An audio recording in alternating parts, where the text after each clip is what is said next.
Buenas tardes, ¿cómo están? Sus compañeros no están todavía, ¿no? Así que vamos a comenzar 7:05, ¿ya? Voy a escribir el grupo de WhatsApp.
¿Cómo están, jóvenes? Buenas noches.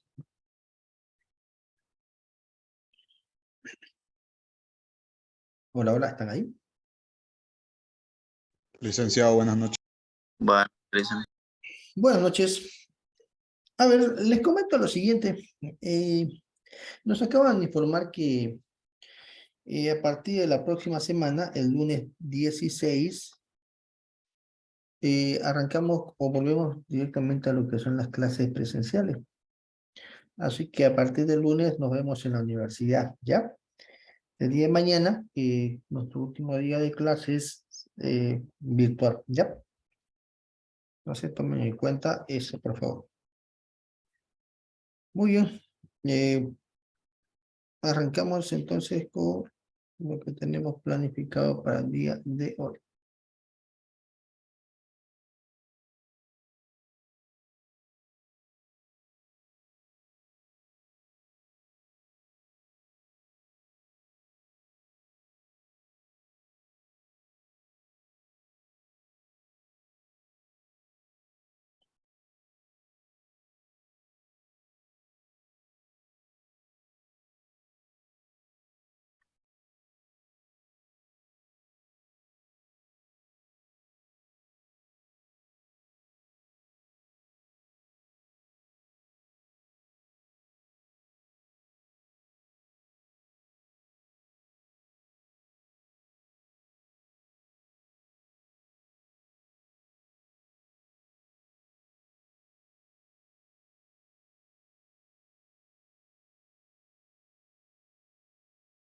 Muy bien.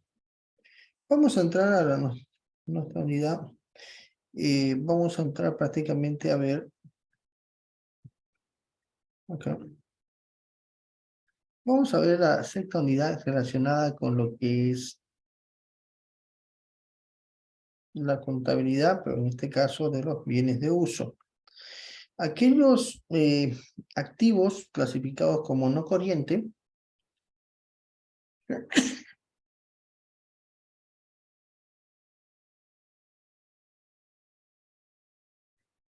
aquella contabilidad clasificada como activo no corriente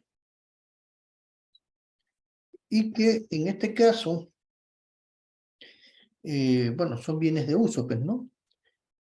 Los bienes de uso que las empresas, en este caso, invierte para el uso mismo de las operaciones diarias, ¿no? Que deben realizar cada una de ellas.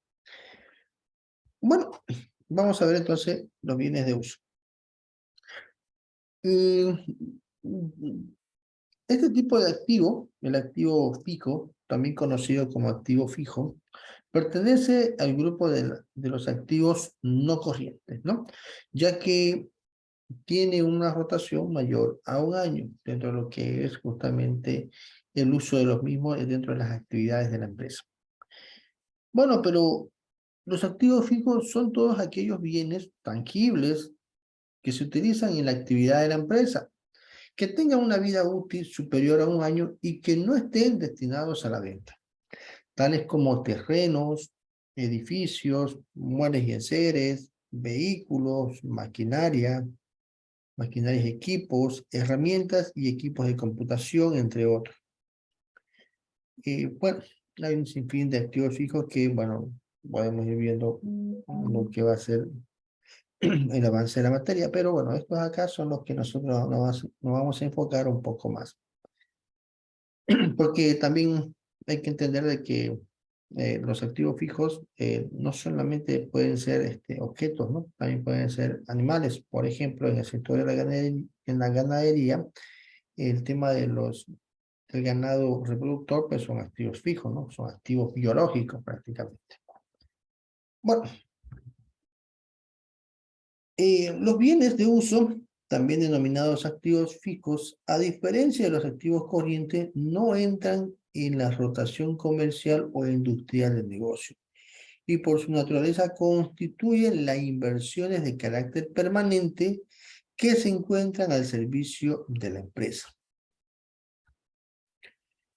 Entonces, el saldo de las cuentas del activo fijo, de acuerdo a su naturaleza, tiene un saldo deudor. Estas deben ser reflejadas en el balance general, es decir, estas cuentas son cuentas de balance y no así de resultado.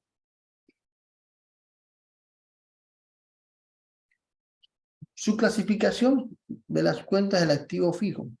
A ver, de acuerdo a una forma general, se pueden clasificar en dos grandes grupos, ¿no? En tangibles e intangibles, ¿no? Es decir, activos fijos que yo puedo palpar y activos fijos que no puedo palpar. Los activos fijos tangibles. Bueno, los activos fijos tangibles, en este caso, no son sujetos a depreciación solamente en el tema de terrenos, ¿no? Es decir, dentro del grupo de activos fijos tangibles tendríamos el terreno y estos no son sujetos a depreciación. Por otro lado, los sujetos a depreciación serían las edificaciones, muebles y enseres, maquinaria y equipo, vehículos y equipos de computación, etcétera, etcétera, etcétera, ¿no? Recursos naturales sujetos a agotamiento. En este caso también podemos considerar como activos fijos tangibles a los recursos naturales que están sujetos a un agotamiento. Por ejemplo, podemos clasificar a estos recursos naturales como renovables y no renovables. Los no renovables son aquellos como los pozos petrolíferos, las fundos mineros y las canteras en general. Es una cantera, por ejemplo, una cantera en la cual, bueno, se tendría un gran lote de productos. Entre los activos renovables tendríamos los bosques madereros. Lógicamente tiene que haber un soporte, ¿no? De renovación, todo un plan de reforestación, en este caso de plantado de árboles, ¿no? De plantines, en el momento en que yo tale un árbol, ¿no? Ya que es un recurso no renovable, pero que su renovación tiene un tiempo considerable. También se puede considerar como un activo fijo, renovable, ¿no? Todo lo que es la parte de la agricultura, ¿no? Y también lo que es la arboricultura, ¿no? En este caso, las plantas, ¿no? Las plantitas estas que también se puede tener.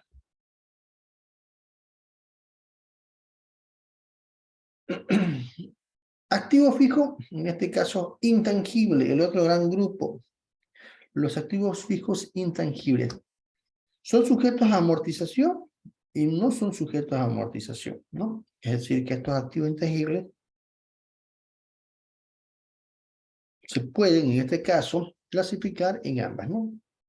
Sujetos a amortización y no sujetos a amortización.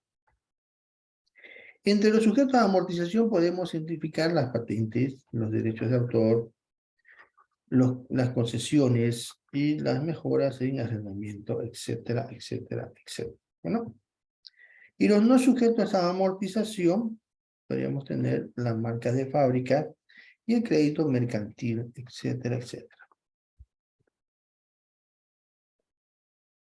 ¿Qué es la depreciación de activos fijos o de bienes de uso? A ver, un activo tiene una depreciación. ¿Por qué? Porque es un bien de uso, es decir, que producto del uso va a tener una depreciación, va a haber un desgaste. Por ende, bueno, tenemos que considerar una depreciación. Y la depreciación es la distribución de los costos u otro valor básico del activo tangible menos el valor de salvamento, si lo hubiese, a través de la vida útil probable de la unidad en forma sistemática y racional. El importe de la depreciación no debe deducirse directamente del costo del activo, sino debe acreditarse a una cuenta complementaria como depreciación acumulada de activos fijos por dos razones. Fíjense, cuando yo hago una depreciación contablemente, yo no voy a poder afectar directamente a la cuenta del activo fijo, ¿no? No se debe hacer así, se debe registrar a una cuenta denominada depreciación acumulada para poder, lógicamente, también llevar el control de cuánto es el valor amortizado, depreciado a la fecha, para hacer después un análisis del mismo. Fíjense, pero, a ver, no se afecta directamente a la cuenta en sí por dos razones. La primera es que la depreciación constituye una pérdida estimada del valor de un bien de uso, en este caso un activo fijo tangible, y su importe no es exacto, sino aproximado. Por ser un dato aproximado, pero no podemos descontar del activo, ¿no? ¿Qué más? Otra segunda razón, con el objeto de efectuar una mayor información al lector de los estados financieros, se muestra el costo del activo menos la depreciación para poder entender mejor a cuánto asciende el activo, cuánto es la depreciación y cuánto es el valor residual pues, de ese activo, ¿no? Por una exposición misma de los estados financieros, ya que se busca una mejor presentación de lo mismo. Método de depreciación. Existen varios métodos para el cálculo de la depreciación, entre ellos tenemos la legislación boliviana, el decreto 24051, la línea recta, establece que es el método de línea recta. Por otro lado tenemos la depreciación por rendimiento, esta puede estar por volumen o por horas de trabajo.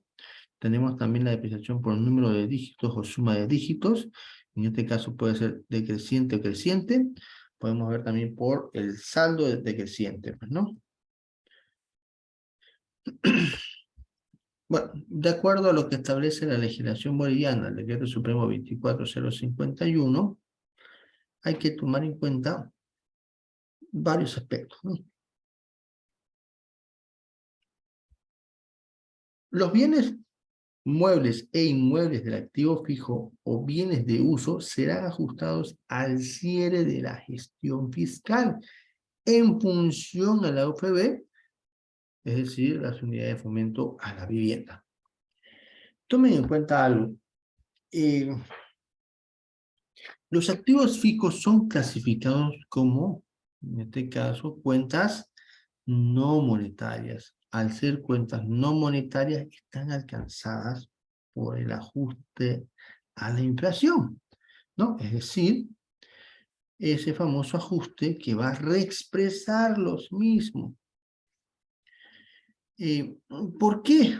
Porque, bueno, hay siempre existe en este caso, una inflación que debe reponérsele al valor de los activos fijos. Para este efecto se utilizan las cuentas del activo fijo y como contracuenta el ajuste por inflación y tenencia de bienes. Asimismo, deben ajustarse las depreciaciones acumuladas al precio anterior.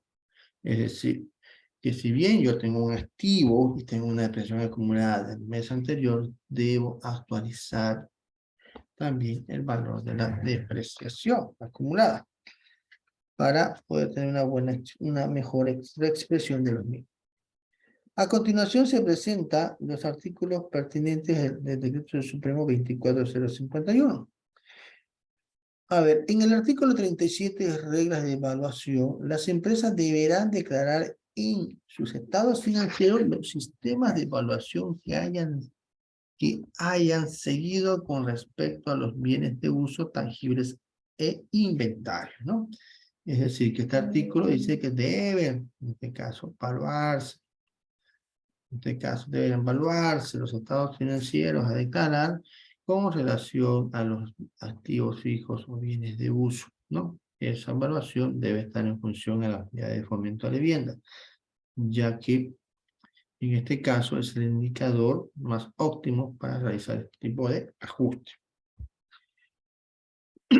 El artículo 38 hace referencia de la expresión de valores en moneda constante. Los estados financieros de la gestión, base para la determinación del impuesto a las utilidades, serán expresados en moneda constante, emitiéndolos para la actualización de los bienes de uso. Entonces, este artículo establece justamente la reexpresión, ¿no?, de los saldos contables del activo producto de la inflación, ¿no? Por eso se reconoce. Y el índice para la actualización sería las unidades de fomento del bien de las famosas UFB, ¿no? Método de línea recta. Este es el método más simple y más utilizado en las operaciones comerciales. Permite hacer la distribución del total de la depreciación por partes iguales a través de todos los periodos de su vida útil de un bien de uso en particular, y su fórmula es como sigue.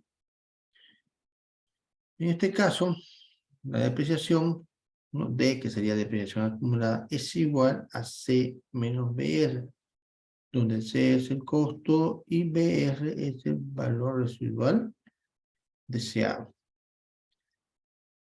Y N sería los años de vida útil. Entonces podríamos deducir acá que si yo tengo una depreciación, ¿no?, un costo, en este caso, de producto de 100 pesos y tengo un valor residual deseado, qué sé yo, de un boliviano, entonces tendría que tomar el ajuste por la diferencia, es decir, 100 menos 1 sería 99, ya que si un boliviano sería el valor residual deseado por parte de la administración de la empresa. Se lo excluye, ¿ok?, para realizar el cálculo de la depreciación. Muy bien. Método por rendimiento. Mediante este método, la depreciación se realizará en función al rendimiento del bien de uso, que pueda medirse a través del volumen de producción durante la vida útil o en función a la cantidad de horas probables de trabajo. Por tanto, se puede aplicar el volumen de producción y las horas de trabajo. Muy bien. Tomen en cuenta algo siguiente antes de pasarlo. Este otro método de rendimiento es un método más aprobado para el sector manufacturero, ¿no?, en este caso las empresas industriales, ¿no?, ya que ellos necesitan utilizar un método en el cual esté basado en la producción que fabrican, ¿no? Ese método va a ser más eficiente que un método, en este caso, un método lineal. ¿Por qué? Porque el método lineal no va a considerar ninguna variable. Directamente va a decir un valor fijo que se va a tener que asignar como costo de distribución para la determinación de los costos de producción. Entonces hay que tener en cuenta eso, tanto como volumen de producción o horas de trabajo, ¿no? El método por rendimiento de volumen de producción. En este método, la depreciación se calcula directamente al rendimiento, o sea, el volumen de la producción del archivo en cada periodo. La distribución del costo se realiza sobre la vida probable en unidad de producción. Su fórmula es la siguiente. CDU. CDU, ¿qué es? La cuota de depreciación por unidad. Sobre C, costo menos BR, valor residual deseado.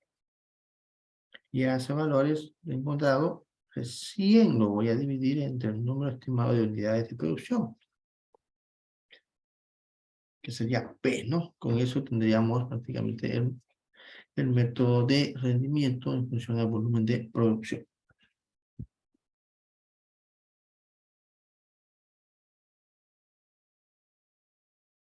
Método por rendimiento de horas de trabajo. Este método es similar, aplicable a lo que es el volumen de producción, con la única diferencia de que se utiliza en horas de trabajo en vez de volumen de producción. De este modo, es que es necesario conocer la cuota de depreciación por cada hora de trabajo y la formulación técnica relacionada con las horas, ¿no?, con los horarios de trabajo estimados. Durante la vida útil del bien de uso, por lo que es aplicable en forma presencial a las maquinarias y equipos industriales por su relación con los costos de producción y fórmula.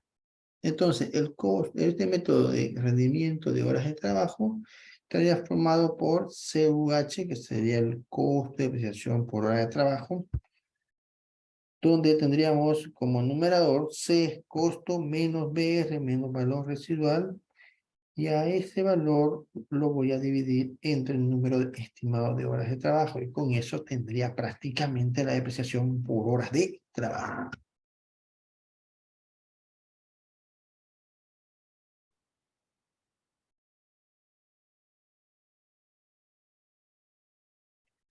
Muy bien, método de números de dígitos o suma de dígitos. Este método de depreciación consiste en tener una suma de números de dígitos de acuerdo al tiempo de vida útil de los bienes de uso y utilizar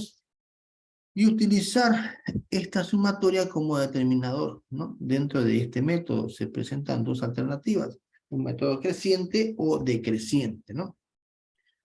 A ver, cuando aplicamos un método, en este caso, decreciente, vamos a tomar lo siguiente, ¿no? Como el método de depreciación de suma de dígitos. De acuerdo a lo establecido en el método de depreciación, se calcula de forma descendente, de modo que en los primeros años la depreciación resultaba mayor que en los últimos años, con el fin de compensar el aumento de los gastos de reparación en los activos mediante el transcurrir de su vida útil. Ahí tenemos la fórmula, que es S igual a N por N más 1 sobre 2.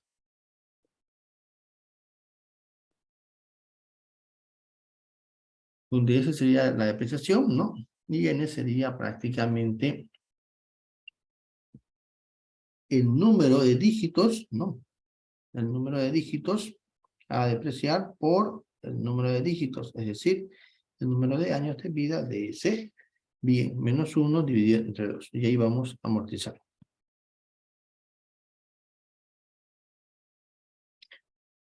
Todos los números, método de números de dígitos y suma de dígitos decreciente, o creciente, mejor dicho, me refiero a decreciente.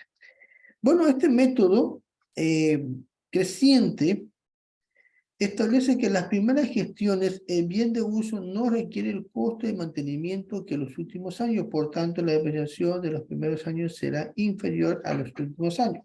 Es decir, va a haber una depreciación creciente. En los primeros años se va a depreciar menos y en los últimos va a haber una depreciación mayor, justamente por el desgaste que este mismo va a tener, ¿no? El procedimiento es el siguiente, ¿no? Con este método se hace gravitar el peso de la depreciación en los primeros años de vida útil del activo. Es decir, cuando estos pueden soportar mejor los recargos en la producción. Las cuotas de depreciación van en forma decreciente a medida en que transcurre el tiempo. Para su cálculo, primero se tiene que establecer el porcentaje de depreciación para luego aplicar sobre los saldos en cada periodo, ¿no? Es decir, vamos a aplicar los saldos en cada periodo. La siguiente fórmula sería, pues, ¿no? El porcentaje, en este caso, del saldo decreciente es igual a 1 N, lo hacía tiempo, raíz cuadrada de BR, ¿no? BR, valor residual sobre el costo, ¿no?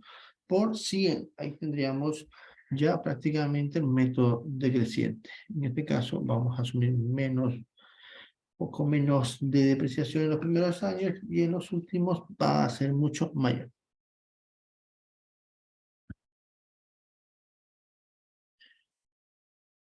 Ok.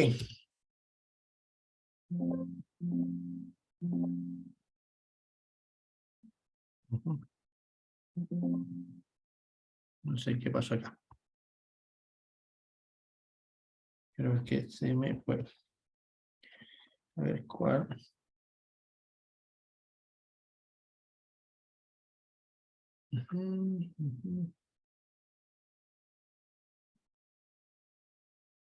Ok, por acá.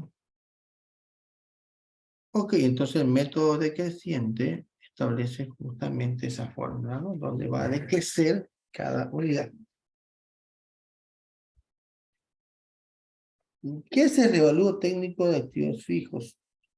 Esto es importante, ya que producto de lo que es la vida útil y la depreciación de los activos fijos, en muchas situaciones podemos tener un activo fijo con un valor residual de 1, pero que el mismo no guarda relación con los precios de mercado, ya que el precio de la contabilidad, si bien dice un boliviano, en el mercado el precio es muy distinto. A eso se refiere cuando hablamos sobre la técnica de evaluación de los activos fijos a través del revalúo técnico, ¿no? Entonces, este revalúo técnico, cuando un activo ya ha sido totalmente depreciado, se basa en lo que es determinar un nuevo valor a los activos fijos que presentan de manera razonable eh, saldos, en este caso, o valores muy menores, y que se identifica que el valor de ese equipo, bueno, tiene un valor mayor que el de la contabilidad. Por ejemplo, ahí tenemos el revalúo técnico por uno por encima del valor de libros y otro por debajo, ¿no? Es decir, cuando yo elaboro este informe, porque lo tiene que elaborar un informe, un profesional debidamente autorizado y formado para hacer levantamiento y revalorización de activos fijos, hay que tomar en cuenta que para que exista, en este caso, un valor, ese valor de revalúo técnico puede darse por dos situaciones. Una que incremente el valor del activo